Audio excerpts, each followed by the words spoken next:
let's talk disciplining your dog.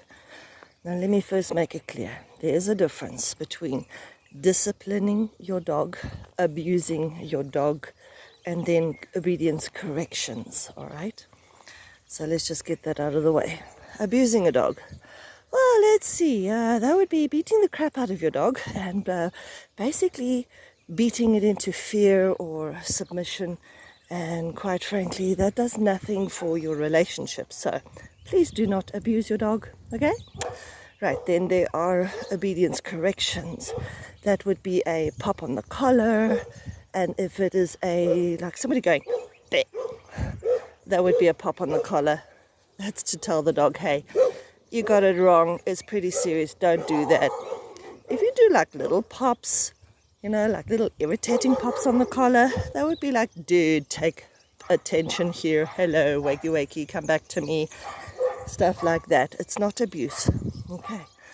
And it doesn't even matter what collar they were wearing at that stage. So little pops, it's annoying the dog and getting their attention.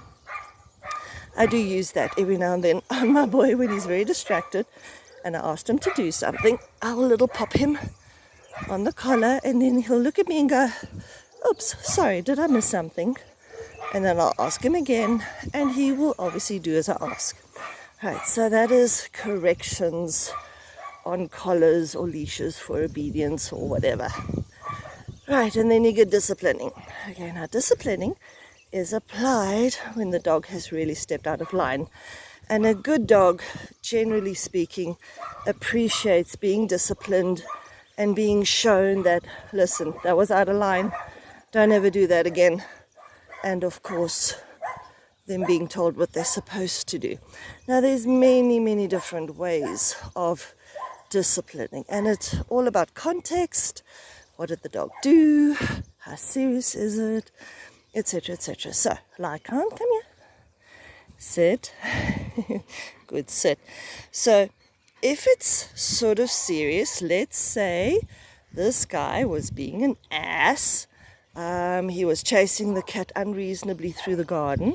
Then what I will do is, with both hands, I will grab his muzzle, close his mouth, make him look at me, and I will tell him off. And he'll actually understand that. So the look I get from him is sheer, oh, I'm sorry, I stepped over the line. So he does understand that. Now sometimes he and the cat are playing on my bed, pretty damn rough as well. So if he gets too rough, what I do is I will do bleh or bleh like that. Just a hand, like this, like a claw, and a bleh. And then I will moan at him at the same time and tell him to please be gentle, which he then does. He understands that. Now, if he were to be aggressive to a family member, then what I will do is I will grab the scruff him really hard and shove him into the ground, and then really tell him off, because aggression towards a family member is not on, really, okay? And usually you won't have a collar on then either, so it's not like I can pop him a shop. Go on, go. Shame he's very patient. All right, so those are just a few methods I discipline him when he steps out of line. If he were to show aggression to a stranger, which was unwarranted, and he's on the collar, I will usually yank up the lead, tell him off, and then feel really, really bad, because usually it was the stranger who got in his face and basically ignored his do not pet signs on his harness. And what really sucks is that I have to correct my dog because a human actually did not respect my dog. And of course my dog reacted. Yes, I still have to obviously discipline the dog for that, because I don't want that behavior, and I will do so until he stops. All right, now normally my correction there, or whatever you want to call it, is very short and sweet. Okay, I don't harp on anything. So even if I scruffed him and shoved him into the ground and gave him a telling off, it's short and sweet. Holding the muzzle, short and sweet. Doing the claw on his neck or on his side, short and sweet. All right, I never harp on anything. That's one thing the dogs actually taught me. if you're going to correct them, discipline them, punish them, whatever, don't harp on it, okay? I had a bull terrier many, many years ago who taught me the meaning of fairness, and that harping on something is unreasonable. Dogs are incredibly fair creatures. Don't underestimate them. They are amazing. So be fair to your dog. Treat your dog like a dog.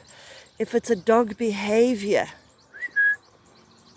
then obviously you have to look at context, because what is normal to them is sometimes not something we want or like, but it is a perfectly normal behavior.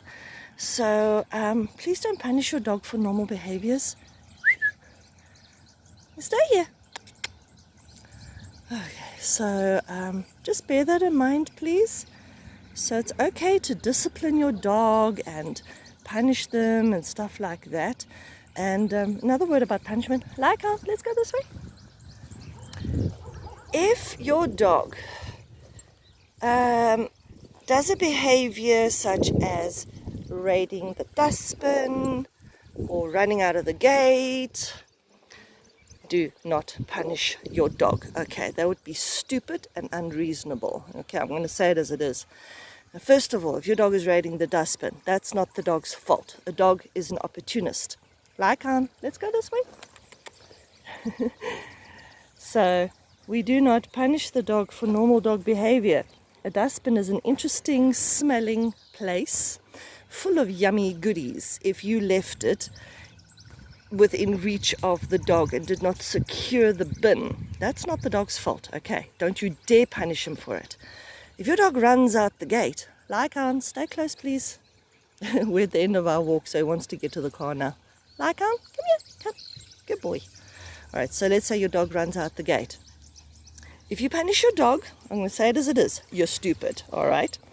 Because if you punish the dog for running out the gate, that means you have not trained your dog, and also you're not taking your dog out into the world often enough. So do not punish your dog for something like that. The dog is an opportunist. They're bored with your inside yard. Lycan, stay close. And of course they're going to want to run out and explore and enjoy.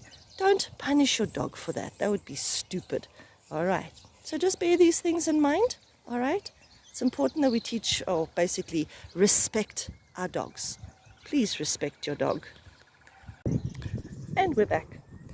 I just want to add to my previous discipline, blah, blah, that there's a reason that this dog has actually been incredibly well behaved. Okay, there's a reason I'm successful in training at least my own dogs, and anyone who actually listens to the advice and the lessons that I give them, they are very successful too. All right, and you know, it's so simple.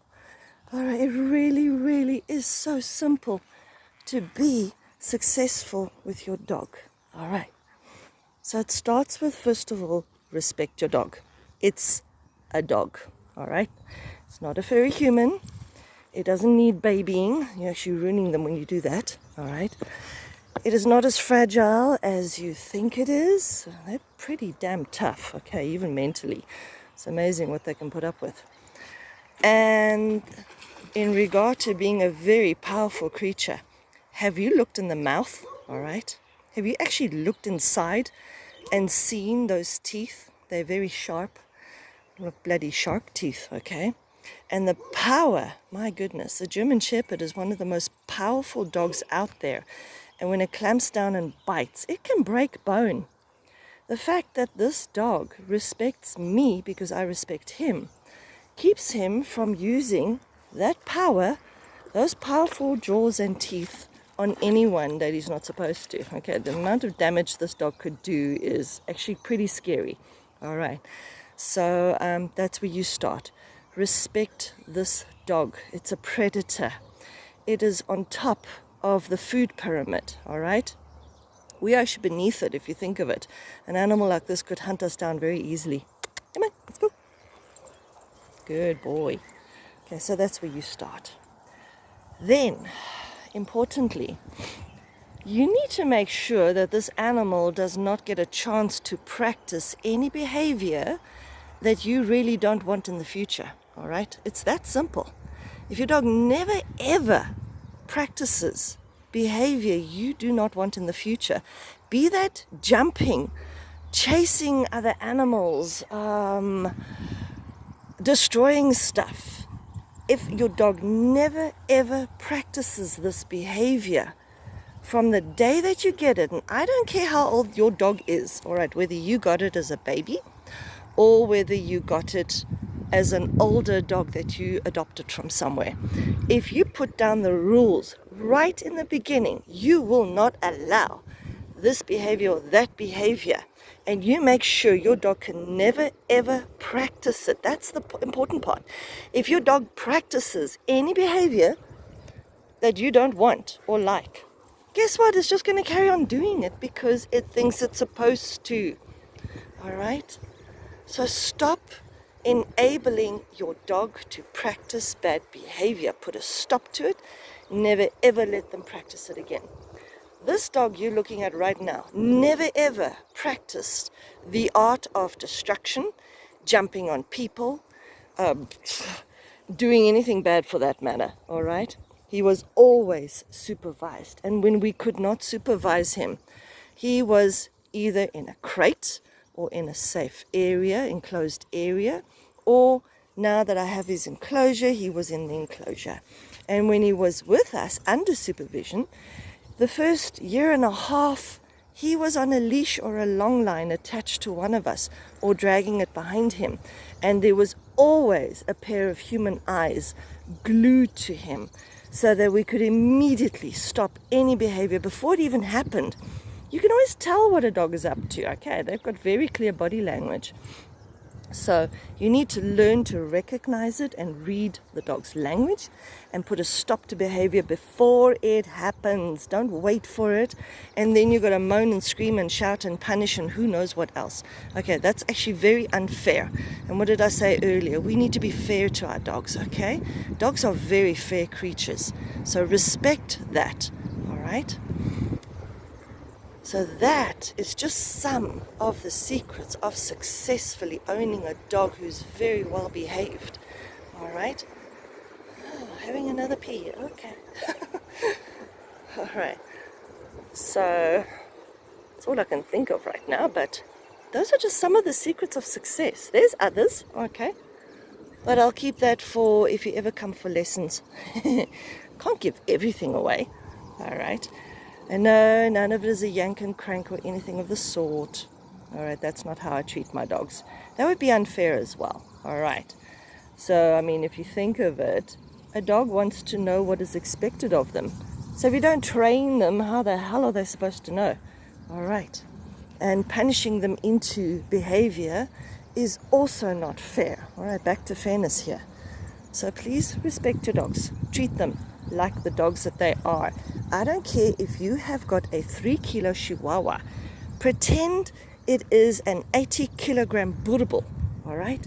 And that is how you should respect this little Chihuahua. Okay, that's one of the reasons little breeds have always got so many issues, because no one respects them as dogs, as predators, because they're tiny. And of course, a bite from a Chihuahua is not as serious as a bite from this guy in front of us. So nobody respects a poor little Chihuahua or any of the small breeds and then wonders why these poor things are completely freaking out and anxious and fearful and aggressive and who knows what else. All right. If I were to treat this dog like some people treat the Chihuahuas, I think he would have chowed me up good and solidly already. All right. And I would be full of holes, maybe even have had to put him down because he was so aggressive. All right. Please respect your dogs as powerful creatures and see to their needs. Every dog has needs. They have mental needs, all right, because they're working dogs, all of them. Even little Chihuahua, even was bred for a lap dog, it doesn't matter. Every dog was bred to do something, and we need to fulfill that need. There's alternatives to the original needs. Like the Bull and Terriers were bred to fight other dogs, so we obviously cannot give them that. But We can do things with them like flirt poles so they can hunt things and chase those. Or even better, and I really wish they would bring it to South Africa, barn hunts. That's something even this dog would be good at. Can you imagine finding rats hidden amongst straw bales in a large, like a warehouse type thing? The rats are perfectly safely contained, so they will not come to harm. And the dogs are trained to sniff them out and then are obviously rewarded with whatever their reward is, be it a game of tug or whatever. But have fun, all right? These are things you can do with your hunting dogs or your terrier dogs or your bull and terrier dogs that want to chase things or hunt them down. These are constructive things to do. I have chickens, and just the other day, my boy actually helped me herd the chickens, and he was not wearing a long line. I am so proud of this dog. He remembered everything that I expected from him on leash, and he applied it beautifully off leash. This is how you start. We teach them what we want. And it's usually a good idea to have a leash on. If they don't understand, you can lure them, you can show them and tell them and reward them and make their lives amazing. Don't punish them, okay? And don't ask them to do stuff if they don't actually understand what the hell you want from them. Okay, it's really, really important that your training is very, very clear and your expectations are a little lower than what you have right now. Most people think that after, like 2-3 lessons, maybe 4 lessons, their dogs are perfectly well trained and they never practice or anything of the sort, and then wonder why their dogs completely regress to bad behavior again. And then they blame people like me who gave them the lessons. No, honey, I gave you all that information. Your job is to apply it on a daily basis for the rest of the dog's life. If you cannot enforce the rules and the lessons and everything, then I cannot help you either. This dog is 4 years of age. I am still doing training with him, and I don't even call it training, it's actually more play. I ask him to do stuff and then we play as a reward. How wonderful, he loves it. All right, so please respect your dog, respect the breed, give them what they need. So mental needs is just one thing. Then there's physical needs. That's what we're doing right now. We are taking a walk. I did ask him to do stuff earlier. And, okay, fine, I didn't have a ball, but I did have my hands and my voice, so I could reward him there. He's quite happy. He's twaddling along. His arthritis is quite bad today. So we're not doing anything hectic. All right, so that's physical stimulation. Get those dogs into the world. Let them sniff. Let them explore. Play with them. Ask them to do some training exercises where they can be successful at that particular exercise. Reward them with more sniffing, stuff like that. And then social stimulation is not playing with another dog or strange person or whatever. That's not social needs. Social needs is like when we went to the Viking fair, or the called a Viking thing. That is social stimulation. Okay, maybe that was a bit too much. Just being out in public, amongst people, amongst other dogs, exploring with their families, and you all know that we don't do cuddles with strangers. He did get to sniff a few other dogs because he's actually better and feels safer with other dogs than what he does with humans, and I can't really blame him, all right, thanks to his history. But suffice it to say, he got plenty social stimulation, and they need that, all right, they do need that. If you just leave your dog at home and then one day have to take it out for whatever reason, do not be surprised if they are reactive to everything. Other dogs, other people, this, that, and everything else. The more you take them out, the more you expose them to the outside world, to people, to dogs, and they don't have to have contact. They can see them meters away. It's enough, all right, it's perfectly fine. Give them that, it's better than nothing. So please, social stimulation, very, very, very important. Start when they're puppies, and don't let every Tom, Dick and Harry cuddle your dog and scare the hell out of it. All right, that's one of the issues where I went wrong with him, okay. It's like now, it's like I know better, I should do better, and I am doing better. So, but certain things were out of my control. More marking. Oh, he's such a dog. Shame he's very anal today. And it's not like he exercised or anything. Well, not exercised hard. He does get exercise daily, but it's more chill. So, but he's a bit anal. Anyway, so I've now blabbed your head off and vented a little bit because it's very frustrating for me when I see dogs with so much potential, but their owners do not respect them and they don't give them what they need. Oh, goodness. Lycan, stay close. Yeah, let me catch up. All right, guys, that's enough venting for one day. Bye from Lycan and myself. Have a wonderful day. Have a good week. And we'll chat again somewhere in the future. Bye.